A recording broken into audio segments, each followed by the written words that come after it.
Hello, everybody, and welcome back to Building Your Life podcast with John Browning. I have a special guest here with us today, and we've given Michael DeLon a day off. He always enjoys having a little bit of time where he doesn't have to speak with me on the podcast. But I've got Sabrena Rodriguez here today with me, and she runs assisted living locators, and I'll let her explain exactly what that means. But she has some tremendous experience, not just with that, but she also runs other businesses. She turns businesses around. She's a great success story that we can learn from. But today we're going to focus a little bit on that part of life and building your life that we often try to avoid or try not to think about, which is what happens as we age. And not just as we age, but as maybe our parents age.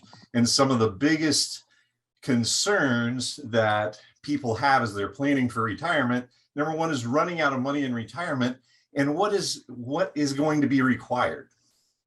Not just in retirement, but will you have to, at some point, help your own parents out and things like that? So, Sabrena, why don't you introduce yourself? Tell us a little bit about Assisted Living Locators, what it is that you do, where you are. You're in South Florida, right?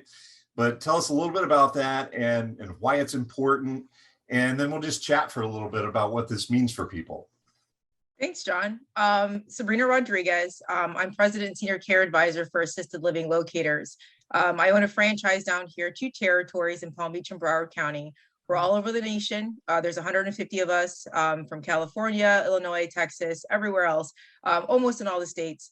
And what we do is find senior living solutions at no cost to the client. So that could look like memory care or assisted living or even independent living and anything in between.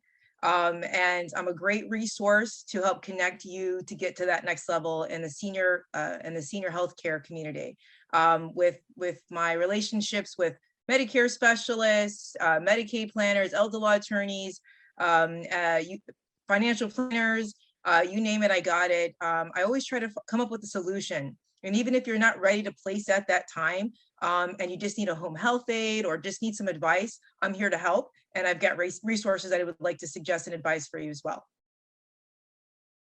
Great. And what's the best way, before I forget, what's the best way for people to get in touch with you if they are interested in learning more about what you can do for them? Sure. So one of the ways that you can do, I have my number, it's 561-601-5801. You can call or text at any time. That's my personal cell. The other way is if you text NLX.boca to 21,000, you'll be able to get all my contact information from there, and you'll be able to schedule directly on my calendar. If you want to do a virtual meet and greet or whatnot, that would be a great opportunity for us to connect. Great. And folks that are regular listeners to Building Your Life, you know, you can get in contact with me, John Browning, at Guardian Rock Wealth, and I can get you in touch with Sabrena as well. And you just text the word LIFE, LIFE, to 21,000. You'll have all my links, including my calendar link, just like Sabrena was mentioning. You can schedule some time up with me. And those of you who are regular listeners know that I will talk to just about anybody. And even if you don't need to have $1 million or more, you just need to have the desire to get there, because what we do at Guardian Rock Wealth is we help you create the outcome that you're looking for. And we help you get to the why of why you want that.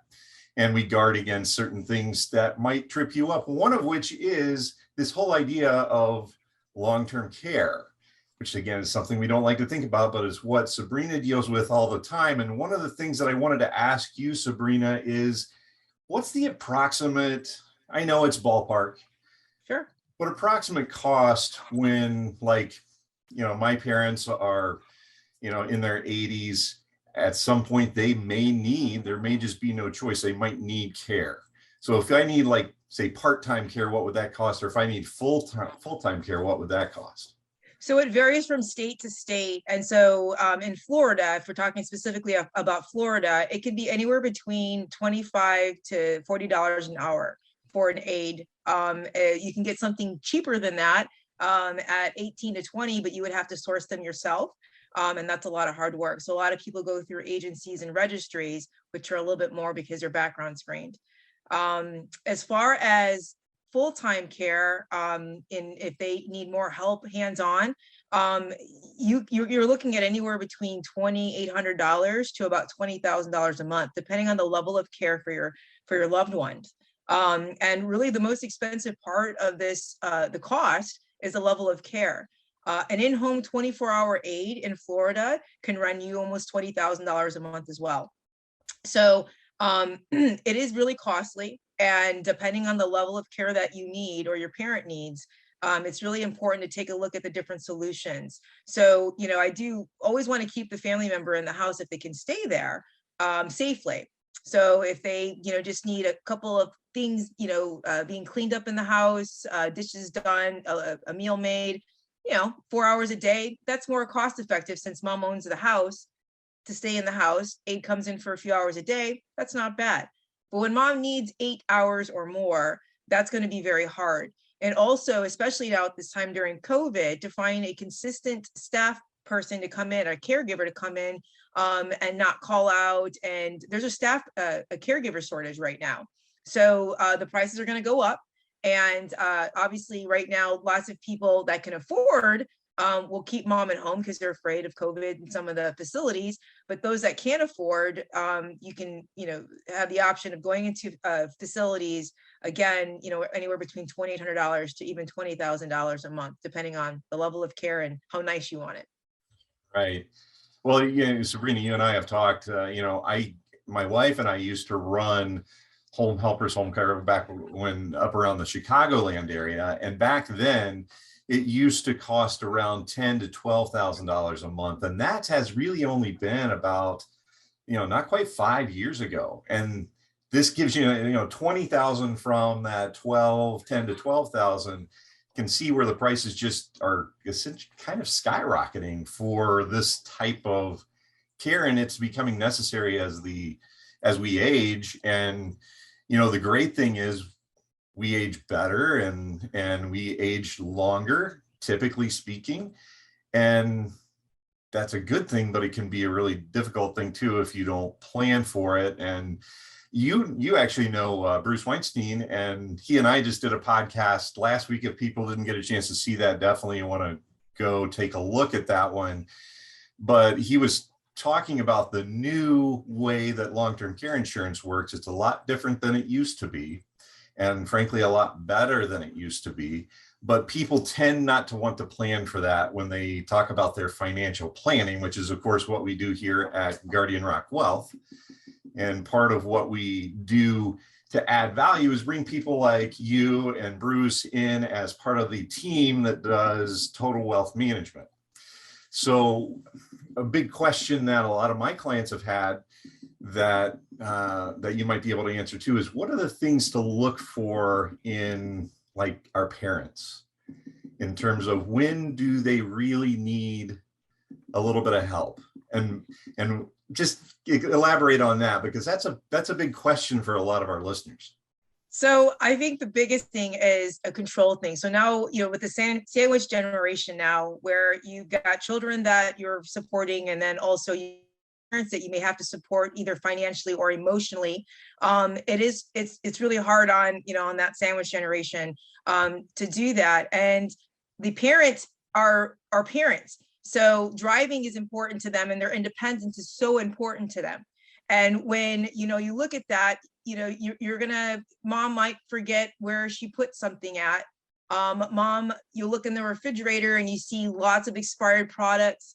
You look around the house, and mom used to be a neat freak, and there's piles of junk everywhere. There's garbage that's exposed. Your bills aren't getting paid on time. Mom doesn't remember how to pay the bills, or she forgot that bill was due that day, or what have you.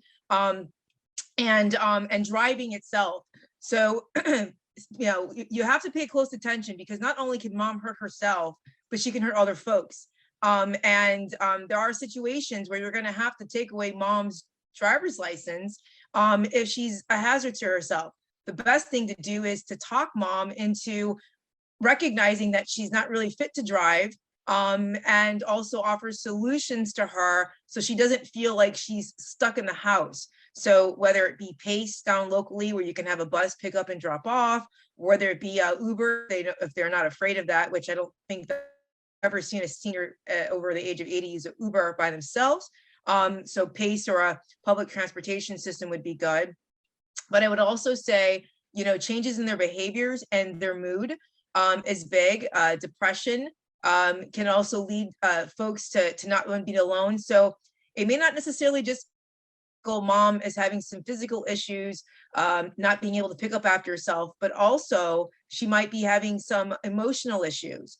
And lots of times, if you've got a mom or dad that just lost their spouse, that they've been together for 40 years, 60 years, whatever it is, or their friends, they're losing friends every day.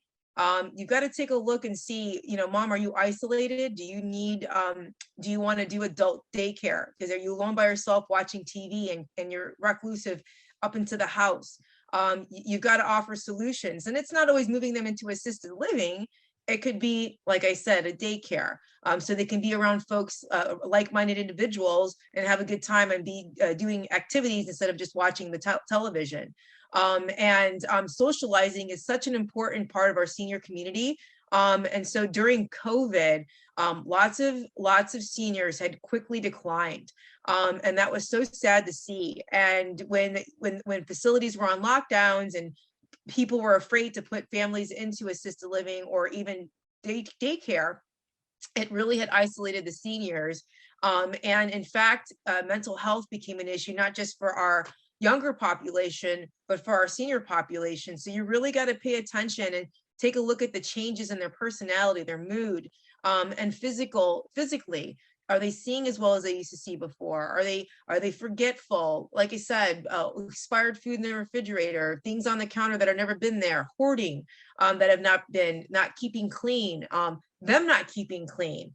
You notice them walking differently or not able to do the same things they were able to do before, and it becomes a hindrance for caring for themselves. Those are all signs. But unfortunately, John, what happens in my industry is 90% of my clients come from the hospitals or the rehabs where mom fell for the 4th time, broke her hip, and now they can't, the hospital can't let her go home by herself because she can't care for herself. So somebody's going to have to make the decision for her. So, there was a situation where I had a mom in the bathtub. She was in the bathroom for 3 days on the floor. No one knew she was on the floor. She fell. Her phone was her cell phone was in the kitchen. She was in the bathroom. Daughter called, couldn't get a hold of her. So the 3rd day the daughter went to visit, had a key to the house, walked in and saw mom on the floor in the bathroom. Mom was dehydrated, pretty much almost, dead. But fortunately they were able to get her into the hospital and get her rehabilitated. She was in rehab for a good 12 weeks. And obviously I was there to help put her in a nice place, so she would have socialization and the help that she needed, and without taking away her independence. So I've seen those situations happen. So if you're afraid to have those conversations, I've actually had conversations with parents before in their 70s, 80s, and 90s, and I've actually been able to get some good traction with those folks and offer solutions even if it's not assisted living. Yeah, I will concur with you there. It's really important that we as adult children be aware of and pick up on some subtle differences in behavior or subtle differences in just the way things are around the house, and begin to have very carefully those conversations and try and make, it really needs to be your parents' idea. You can't have them feeling like children themselves, because, hey, let's remember, they raised us, right? Absolutely. And let's be respectful of that. Don't get frustrated, because guess what? Lord willing, we're all gonna be there, right? We're going to be in the same spot. Let's have some empathy with that. And sometimes somebody like yourself, Sabrena, can be brought in as a third party to kind of help make it their idea. Am I right? Am I picking up on that? Absolutely. So I don't tell someone what they need to do. I only offer select suggestions and solutions and show them things that can, people are still afraid that, you made a comment, long-term care. Long-term care facilities are, in the olden days, in the 80s and 90s and the 2000s, long-term care facilities were like skilled nursing facilities. So those are like 24-hour hospitals. So it's like, I don't want to go to a nursing home. I don't want that. But nowadays, these assisted living and memory care places and even independent living places are literally like a fraternity or sorority for seniors. I say that because they got drama too. Between, fighting over a guy or, gossiping, I've seen that in these facilities or these communities. And basically they're scared to look at that, and they don't know what they're looking at. They think they're looking at nursing homes, and you're not putting me in that and in a hospital. I don't want that. As opposed to, oh my God, I don't have to do laundry. I don't have to do any cooking or cleaning. I mean, like, there's activities every day and all I have to do is get up and enjoy them. Are you serious? And so it's a different mindset. And so I just like to show the options out there, and it's been pretty fun because I've changed a lot of people's perspectives and views on moving, and some I haven't, and that's okay. And I offer those solutions, and they're happy where they're at. And as long as they're safe, I'm here to support. I've even offered, I've got resources that I've talked to that come into the house and help make the house ADA accessible. So if they're in a wheelchair, or they need a shower chair in the bathroom, or they need rails in the bathtub, the bathroom in the shower so they don't fall. There are certain things that you can do to make your home safer if you decide to stay there. So again, I would offer those suggestions if they decided moving is not the right thing for them at the time. And that's a real good point too. It might not be a long-term care facility. It might be you stay at home, but you have some help. And this is where, once again, we kind of come back to this idea that you may be, whoever's listening to this today, maybe you're a phenomenal school teacher, you're a phenomenal plumber, you're a phenomenal electrician. You think about that all the time, and you've got 30, 20, whatever years worth of experience in doing that. Sabrena has a lot of experience in exactly this, and helping people as they age and aging well. And that's part of building your life, not just your portfolio. And it really does involve the whole family, including your parents, including your children, and involving all of them in a comprehensive wealth management plan that you've put together. So Sabrena, I am so happy you came on the podcast today. I want you to tell us one more time how to get in touch with you. And folks always know how to get in touch with me by texting LIFE to 21,000. But how is the best way to get in contact with you again? You can text nlx.boca to 21,000, or you can call me directly or text me directly at 561-601-5801. All right, Sabrena, it's been awesome to have you on the show. Hopefully we can do this again sometime, maybe pick a little bit, maybe a more granular part of the process of aging and planning for that. But we'd love to have you back on the show again. Thank you. All right, we'll see you. Well, actually, I'm going to see you later on this week, I think, on Friday, right? Yeah, we'll have lunch at Even Louis. I'm excited because I'm actually going to eat lunch that day. I don't eat lunch ever, so I'm going to eat lunch. Nice. All right. Well, we'll see you towards the end of the week then. All right, John, take care.